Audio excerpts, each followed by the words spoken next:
Hello again, everyone. Deflect here with Firm Affair Gaming, and also Dio here with the weekly review we're going to do. So we're going to cover the news, the events, some weekly recaps of what's going on, personally what we've been up to, and all that fun stuff. And if there's any questions, as always, leave them in the comments below.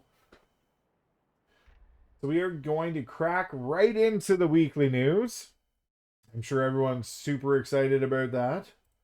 We have new I guess we're going to go through the hunter changes first, because that was kind of the weekly news, and it kind of goes into the next segment. So, hunter changes went through, and they got a bit of a rework and bit of rework coming. So it's a good thing for hunters. It's all on the page. This is coming up as well. So this is class changes for 11.1. They got a small rework before. They've been making some changes to Dark Ranger for Marksman and Beastmaster, which helped them out, but they are going through a huge overhaul in 11.1. But what's significant about this is how it's turned out so far in the raid. And Marksman Hunter is top DPS in the raid. That's pretty good. Yeah, sure. Some people are shocked about that. It's funny because a lot of the top DPS don't necessarily correlate the same way to top DPS and M+. Top DPS in the raid right now is Marksman Hunter. They're not up there in M+. Now the next two, Elemental and Enhanced Shaman, are also up there in raid, and they are up there in M+. But the bottom ones in raid actually shock, because that's Frosty K and Balanced Druid. We all know where they're sitting in the M+ list. They are right at the top in S tier. Yeah, that's the sleeper spec that most people overlook a little bit. Yeah, the Balanced Druid just came on strong. It's crazy how much Marksman is doing though, because in M+, it's a C tier spec. It's not doing well. It's at the bottom of the pile there. And they're saying max DPS on the Marksman in M+ is only 1.5. Like you're lower than Og Evoker, and you're down there tied with Windwalker. If you're below Fury, you know you're rough. Fury is above it. Both Fury and Arms are above it. Yeah. Yeah, that is it's some crazy things that are happening in the raid this week. So I don't know whether it's just hunters prepping for the 11.1 patch, because they are going to be rocking there.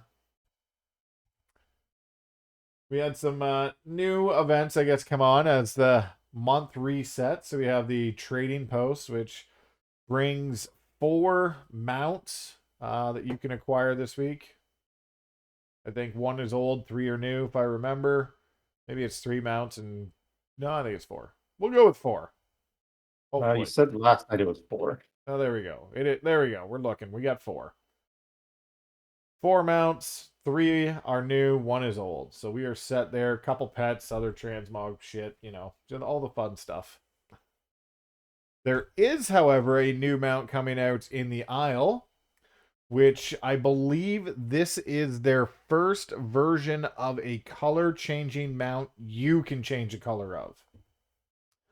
So you'll feed it a different treat, and depending on the treat you feed it, will depend on the color it gets. So that's actually pretty cool. Yeah, that one's pretty neat. You kind of get to pick what you want, get a treat. It shows you how to get all the treats, and you can change whatever color you want.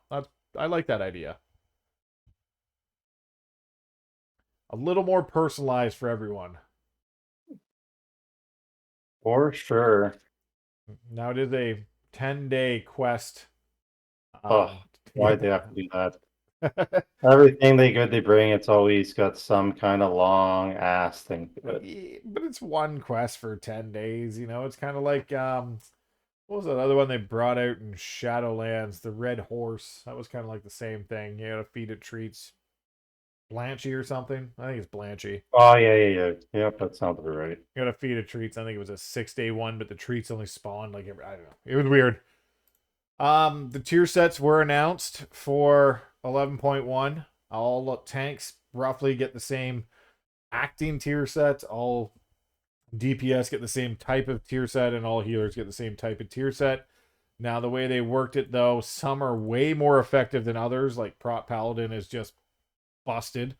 So it will be ridiculous overpowered unless it gets changed. A lot of the time yet for that. A lot of time, a lot of time. Got a few weeks before that going on. We do have some upcoming events this week though. This week is Darkmoon Fair on Sunday it starts, and then on the reset, everything is wrapping up. The Feast of Winter wraps up on Sunday. The WoW 20th anniversary wraps up on Tuesday. So if you have any of those coins left, don't forget to spend your coins. The bronze celebration tokens, you can, I don't know, trade it into time warp badges, I guess, if you had bought everything.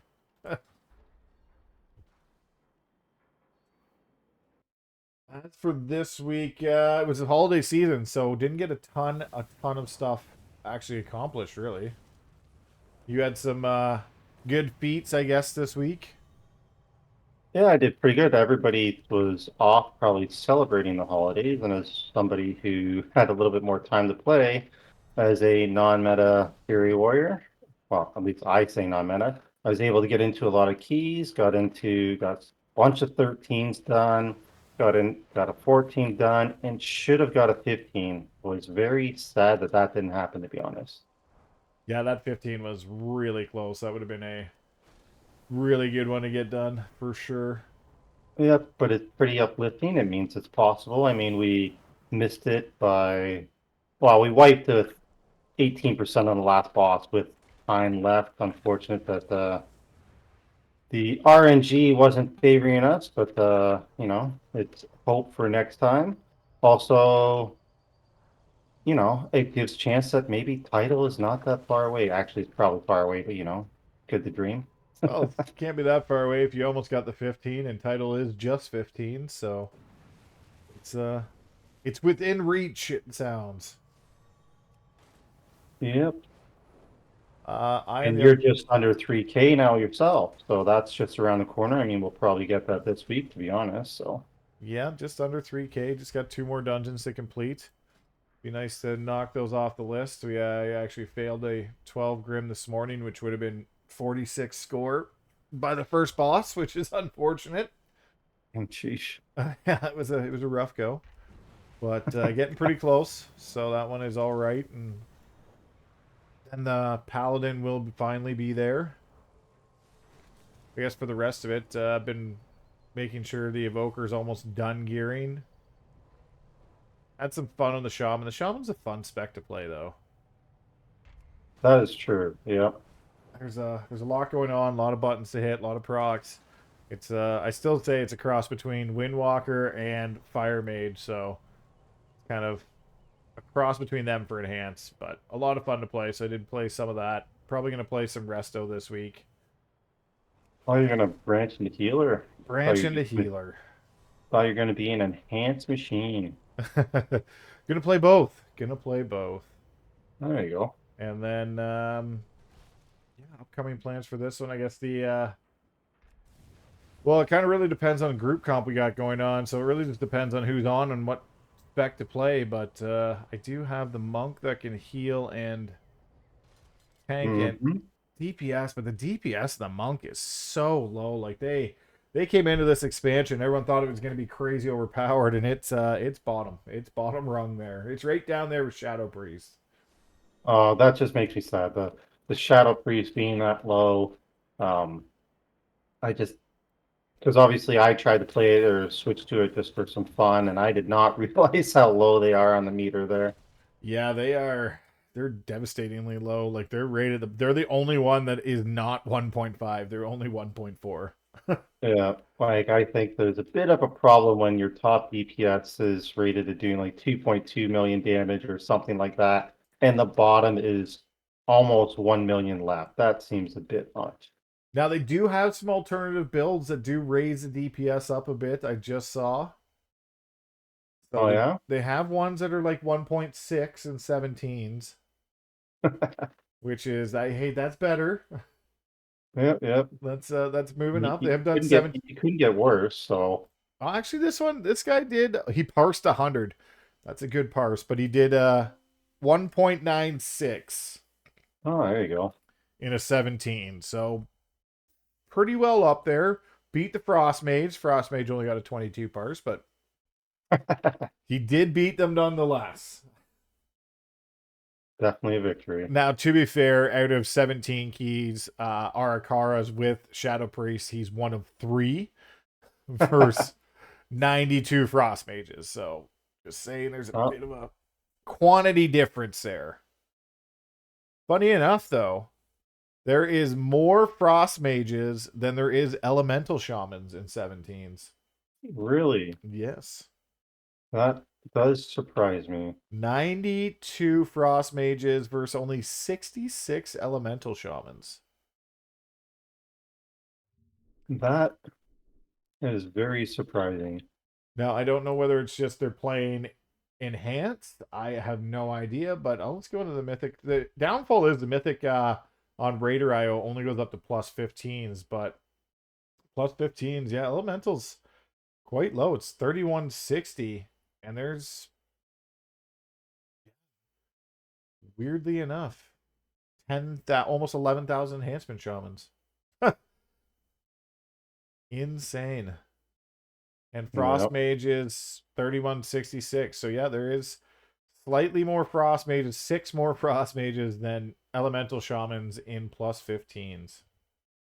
What's the rep paladin number? Because it does feel like No. everywhere you look, there's 20 rep paladins. Ret Paladin drops off. Ret Paladin is the same. They're 3174. Okay. Prop Paladin, on the other hand, has 13,700. Just a little bit. Yeah, the tanking skew is ridiculous. 87% on 15 and up is Prop Paladin. Uh, That's but like when there's that much of a difference, I mean, it was also like what you would see at shamans and well, reps for the most part. When there's that much difference in the capability or the ease of dealing massive amounts of damage in regards to DPS, like why would you be anything else? exactly. And the thing is, they do top damage, and they're the only one that can constant interrupt. So again, it comes back to the interrupt thing.